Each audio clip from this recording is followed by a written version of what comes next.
નમસ્કાર 9 વાગી રહ્યા છે આપ જોવાનું શરૂ કરી ચૂક્યા છો ઝી 24 કલાક હું જનક એક મોટી ખબર ઝી 24 કલાક પર જેમાં ઝી 24 કલાકના અહેવાલની સૌથી મોટી ધારદાર અસર થઈ છે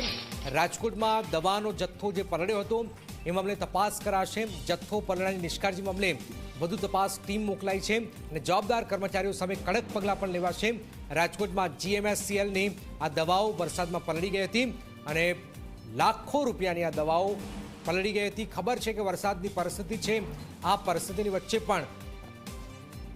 બેકાળજી રખાઈ હતી હિતલ જોડાઈ ગયા છે હિતલ આખરે તપાસ થશે કયા પ્રકારની તપાસ થશે શું વિગતો જી જનક ચોક્કસ એવું કહી શકાય કે જી 24 કલાકે જે દવાઓ પલળી ગઈનો અહેવાલ બતાવ્યો હતો એમાં રાજ્ય સરકારે ગંભીરતાથી લીધો છે અને આરોગ્ય વિભાગે ગંભીરતાથી લઈને તાત્કાલિક અસરથી તપાસ ટીમ બનાવવાનો નિર્ણય લીધો છે અને એ તપાસ ટીમ જે જગ્યાએ આ દવાઓનું ગોડાઉન છે ત્યાં મુલાકાત લેશે અને શાના માટે આ પ્રકારની નિષ્કાળજી રાખવામાં આવી તેની પણ તપાસ કરશે અને જરૂરી જે પણ આના માટે દોષિત કર્મચારીઓ હશે તેમની સામે શિક્ષાત્મક પગલાં લેવામાં આવશે એ પ્રકારની વાત રાજ્યના આરોગ્ય વિભાગ દ્વારા કરવામાં આવી છે સ્વાભાવિક છે કે આ સમગ્ર ઘટનામાં ક્યાંક ને ક્યાંક આરોગ્ય વિભાગ દ્વારા એવું પણ કહેવામાં આવ્યું છે કે આ કોરોના વખતે PPE કીટ જે હતી એ કીટ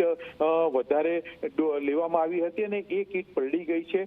તેના ખોખા બદલી કાઢવામાં આવ્યા છે અને જે ક્રીમ અને બીજી વસ્તુઓ જે બગડી છે તેના માટે તપાસ ટીમ પહોંચશે અને તેમની સામે જવાબદાર વ્યક્તિઓ સામે અધિકારીઓ સામે શિક્ષાત્મક પગલાં પણ ભરવામાં આવશે બિલકુલ બિલકુલ આભાર હિતલ તો આપ જોઈ રહ્યા છો શિક્ષાત્મક પગલાં પણ ભરવામાં આવશે જવાબદારો સામે કડક હાથે કાર્યવાહી પણ હાથ ધરવામાં આવશે